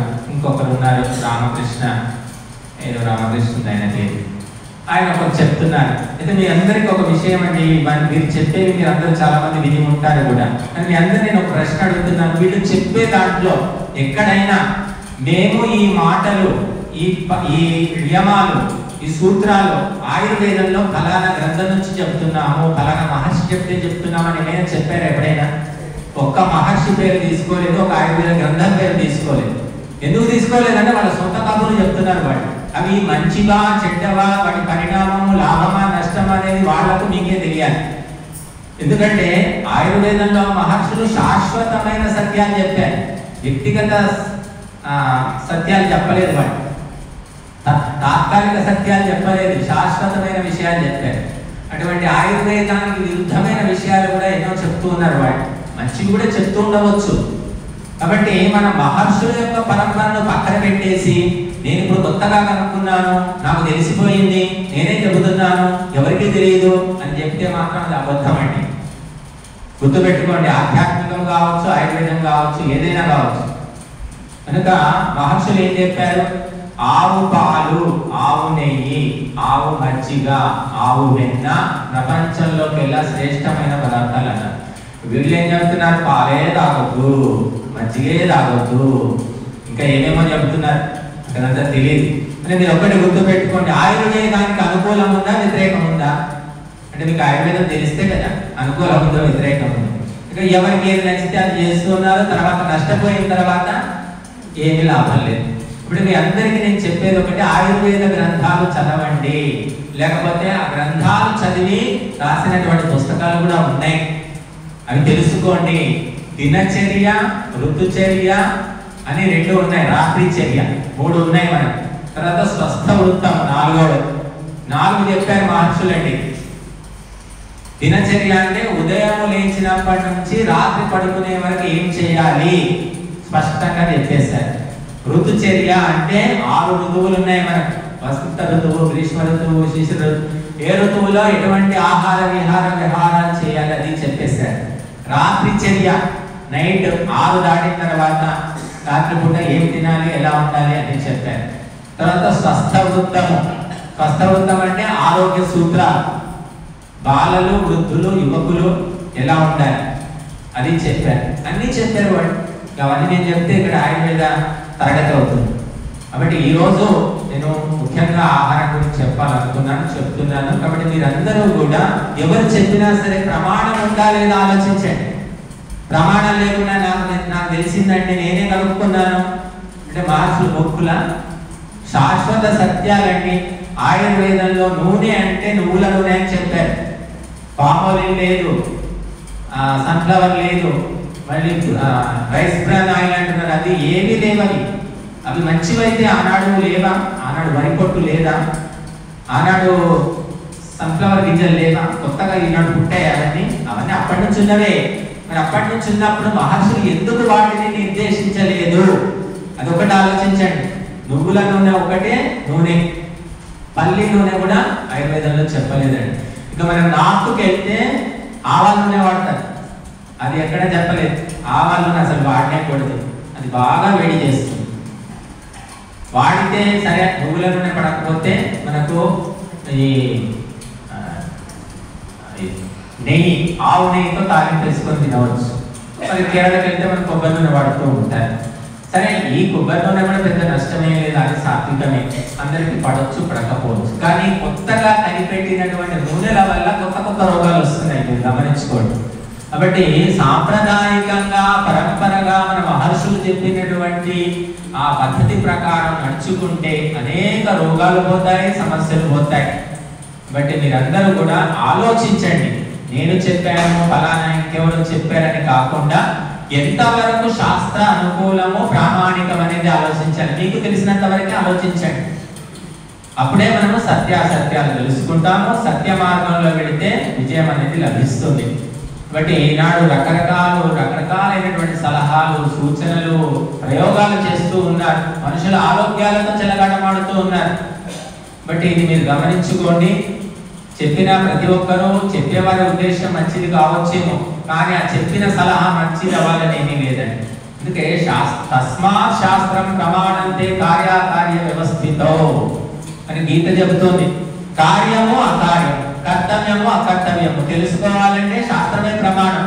నేను ప్రమాణం అండి, నేను సత్యవంతుడిని, నేను చాలా మంచివాడినండి, మా ఊళ్ళో అడగండి చెప్తాను మీకు. ఇది కాదండి. శాస్త్రం ఎంతవరకు అనుకూలం ఉందనే చూసుకోవాలి. అది చూసుకోకుండా వ్యక్తులను నమ్ముకుంటే మాత్రము మనం ఎప్పుడో ఏమవుతామో కూడా తెలియదు. వ్యక్తి పూజ విపరీతమైపోయింది ఈనాడు సమాజంలో. ధర్మాన్ని పూజించండి, సత్యాన్ని పూజించండి, కానీ వ్యక్తులను పూజించకండి. ఒక వ్యక్తి గొప్పవాడు ఎప్పుడవుతాడు? సత్యం చెప్పినప్పుడు అవుతాడు, ధర్మం చెప్పినప్పుడు అవుతాడు. కానీ ఆ వ్యక్తి సత్యాన్ని తప్పినప్పుడు అదే గొప్ప వ్యక్తిని పక్కన పెడతాం మనం. ఇంకా సత్యం వల్ల, ధర్మం వల్ల, న్యాయం వల్ల గొప్పవాళ్ళు అవుతారు తప్ప వ్యక్తి వల్ల గొప్పవాళ్ళు ఎవరు కారండి. పుట్టుక వల్ల కారు, అందం వల్ల కారు, ఒడ్డు పొడుగుంటే కారు, ఆరోగ్యంగా ఉంటే కారు. కాబట్టి మీరందరూ కూడా మన నిజమైన పరంపర ఏమిటో తెలుసుకొని దానికి అనుకూలంగా ఉందా లేదా అనేది ఆలోచించండి. ఒకప్పుడు ఏమీ తెలియకపోయినా కూడా మహర్షుల పరంపరను అందిపుచ్చుకొని వాళ్ళు నడుచుకున్నారు. అందుకే ఆరోగ్యంగా ఉన్నారు వాళ్ళు. ఇప్పటికీ 80 ఏళ్ల వ్యక్తులకు ఆరోగ్యంగా ఉన్నారు, 8 ఏళ్ల వ్యక్తికి ఆరోగ్యం లేదు. గుండెకు రంధ్రాలతో పుడుతున్నారు. ఎందుకు పుడుతున్నారు? రంధ్రాలు పుట్టడం ఏంటి అసలు? అంటే ఇంత దూషితమైపోయింది మన ఆహారం. ఈ మధ్య అయితే యువతి యువకులు హార్ట్ ప్రాబ్లం వచ్చి చచ్చిపోతున్నారు. ఎందుకు చచ్చిపోతున్నారు ఎవరికి తెలియదు, ప్రభుత్వానికి కూడా తెలియదు. బట్టి ఇవన్నీ అకాల మరణాలు అంటారు. నిండు నూరేళ్లు జీవించాలంటే ధర్మాన్ని అనుసరించాలి. అందరి కళ్ళు కప్పగలుగుతావేమో కానీ ఆ ధర్మస్య ప్రభురచ్యుత, ఆ ధర్మాధికారి పరమాత్మ కళ్ళు కప్పలేవు. కాబట్టి మనము ధర్మాన్ని పరిపాలించుకోవాలి, ఆచరించుకోవాలి. ఊరికే షో చేయడం కాదు. ఇంకా ఆహారం అన్నిటికంటే ప్రధానమైనటువంటి ఆహారంతో పిండము తయారవుతుంది. ఒక గర్భిణి ఏ ఆహారం తినాలి చెప్తుంది ఆయుర్వేదం. ఏ ఆహారం తింటే బ్రాహ్మణుడు పుడతాడు, ఏ ఆహారం తింటే క్షత్రియుడు పుడతాడు, ఏ ఆహారం తింటే వైశ్యుడు పుడతాడు, ఏ ఆహారం తింటే కళాకారుడు పుడతాడు, ఇవన్నీ చెప్తుంది ఆయుర్వేదం. ఏది పడితే అది అడ్డమైనవన్నీ తిని వంశ నాశనం చేసుకుంటున్నారు. అడ్డమైన వాళ్ళు పుడుతూ ఉన్నారు, బుద్ధిహీనులు పుడుతూ ఉన్నారు, ఆ వంశాన్ని నాశనం చేస్తూ ఉన్నారు. రాముడొకడు పుట్టి రవి కులమీడేచే, కురుపతి ఒకడు పుట్టి కులము చెరిచే. రాముడు పుట్టేమో రఘువంశరాజు, అందరూ బుద్ధిమంతులే, అందులో ఎవరు తక్కువ లేరు అని అందరికంటే శిరోభూషణం లాగా రాముడు ప్రకాశించాడు. కురుపతి దుర్యోధనుడు ఒకడు పుట్టి ఏం చేశాడు, మొత్తం వంశాన్ని నాశనం పట్టించాడు. కాబట్టి వంశనాశనం చేసే బుద్ధిహీనులైన వ్యక్తులు ఎందుకు పుడుతున్నారంటే శాస్త్రము తెలియకపోవడము, చెప్పకపోవడం కూడా. ఏమిటి చెప్పడం అంటే మనం ఈ లోకంలో ఈ జీవితంలో ఎలా బతకాలో చెప్పేవాళ్ళు ఎవరు లేరు. ఎక్కడో మోక్షం వస్తుంది అంటే మొదలు ఈ జాగ్రత్త అవస్థలో ఎలా బతకాలో తెలుసుకోవాలి మనం. అది తెలుసుకోకుండా మోక్షం కాదు కదా, స్వర్గం కాదు కదా, ఏది రాదు. అందుకోసమే మహర్షులు మనకు ప్రతి ఒక్కటి దినచర్య, ఋతుచర్య అన్నీ చెప్పారు. చెప్పండి ఏమీ లేదు. కాబట్టి మనం అందరం కూడా ఆరోగ్యాన్ని బాగు చేసుకోవాలి అంటే ఆహార శుద్ధి అవసరం. తక్కువ తింటే నష్టమేం లేదు, ఎక్కువ తింటే నష్టం తప్ప. ఎక్కువ తిని తొందరగా చచ్చిపోయిన వాళ్ళని చూస్తున్నాం తప్ప తక్కువ తిని ఎక్కువ కాలం బ్రతికిన వాళ్ళు పోయడం అంటున్నారు. కాబట్టి ఆహారం పట్ల వ్యామోహం ఉండకూడదు. ఇప్పుడు చూడండి, వ్యోమగాములు అంటాం, కాస్మోనాట్స్ అంటే చంద్రమండలము అక్కడికి వెళ్ళే వాళ్ళు ఉంటారు. వాళ్ళకి ఏ ఆహారం ఇస్తారండి?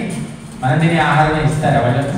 ప్రత్యేకమైన ఆహారము, ప్రత్యేకమైన శిక్షణ ఉంటుంది. ఎందుకంటే వాళ్ళు భూమి ఆకర్షణ దాటి స్పేస్ లో సంచరించాలి కాబట్టి.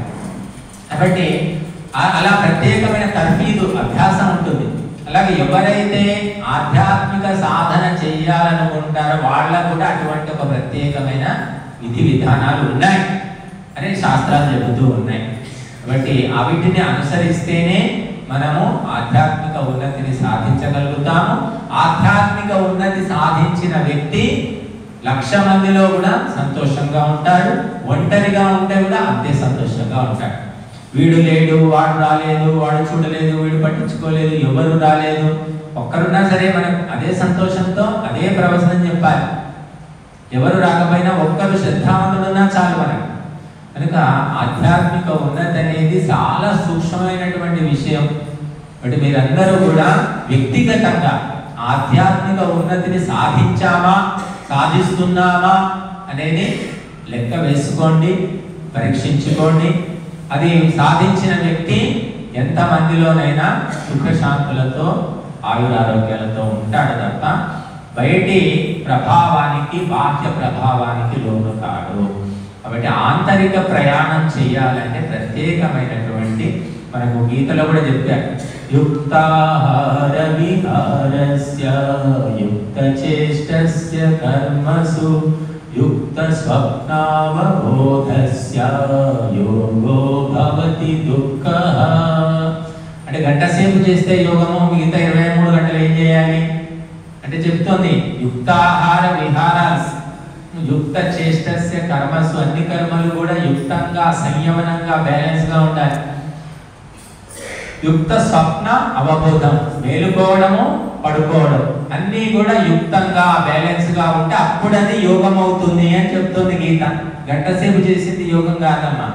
గంట సేపు చేసేది మిగతా 23 గంటలు ఎలా ఉండాలో అక్కడ నువ్వు డిసైడ్ కావాలి.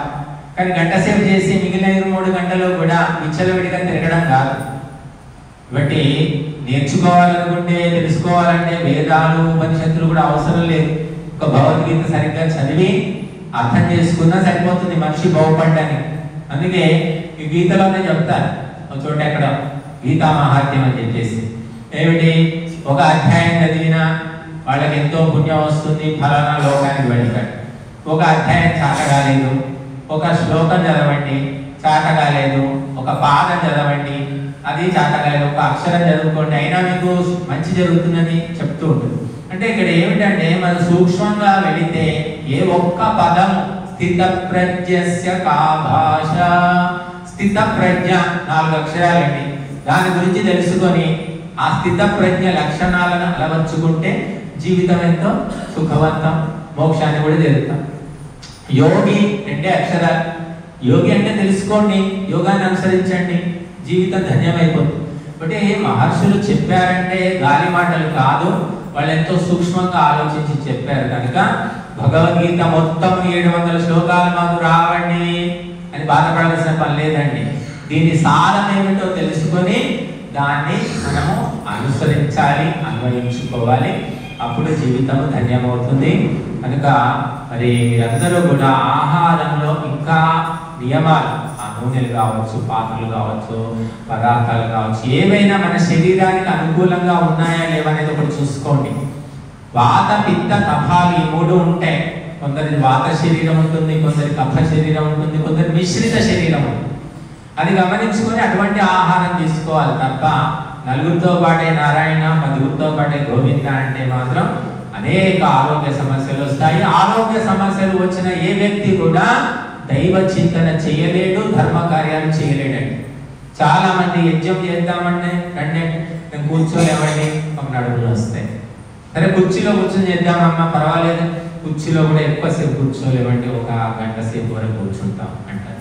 అంటే ఈ ఒక్క నడుము నొప్పులు కాళ్ళ నొప్పుల వల్ల అనేక ధర్మ కార్యాలు వాళ్ళు చేయలేకపోతారు. కాబట్టి మనము అందుకోసం మహర్షులు మొట్టమొదలు శరీరమాద్యం ఖలు ధర్మ సాధనం, ధర్మార్థ కామ మోక్షాణం ఆరోగ్యం మూలముత్తమం, రోగాస్తస్యాపహర్తారః శ్రేయసో జీవితస్య చ.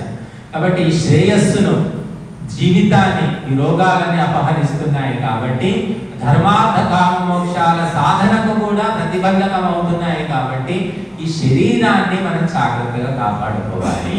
శరీరంతో పాటు మనస్సు, మనస్సు వేరు శరీరం వేరు కాదు, రెండో ఆశ్రయము ఆశ్రితం అని చెప్పారు.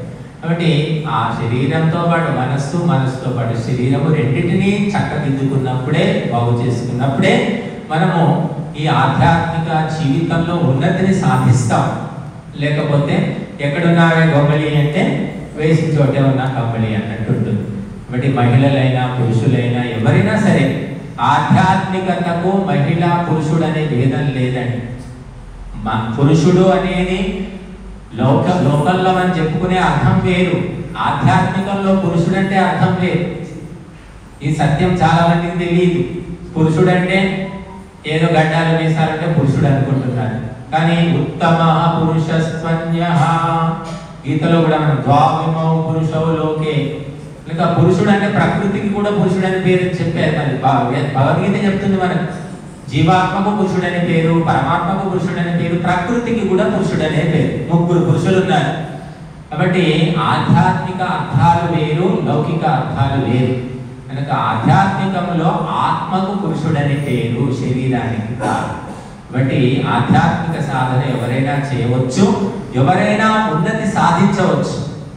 మహిళలకు ముందుకు వెళ్ళలేదు, ఆధ్యాత్మిక సాధన చేయలేదు అంటే ప్రయత్నిస్తే ఎవరైనా చేయవచ్చు. ఆడజన్మైనా మగజన్మైనా ప్రయత్నాన్ని బట్టి ఉంటుంది, దాన్ని బట్టి వాళ్ళు ముందుకు వెళ్తారు తప్ప మరొకటి కాదు.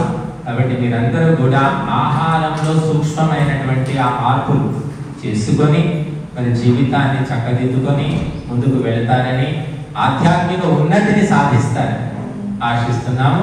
మన భారతదేశము ప్రపంచంలోకి వెళ్ళినా ఈనాటికి కూడా ఆధ్యాత్మిక సందేశాలను ఇస్తూ ఉంది. ప్రపంచానికి శాంతి సందేశం ఇచ్చే అర్హత ఇంకా ఏమైనా మిగిలింది అంటే మన దేశంలో ఉంది. కాకపోతే మనుష్యులు ఆధ్యాత్మిక తత్వానికి దూరం అయిపోతూ ఉన్నారు, ఆధ్యాత్మిక జీవితానికి దూరం అవుతున్నారు. ఆధ్యాత్మికత కేవలం చెప్పడానికి కాదండి, చేయడానికే చెప్పడం. కాబట్టి ఆ చేయడం అనేది చాలా ముఖ్యమైనటువంటిది. సాంసారిక జీవితంలో మాత్రం చాలా ఇబ్బందులు వస్తాయి ఆధ్యాత్మిక సాధనలు.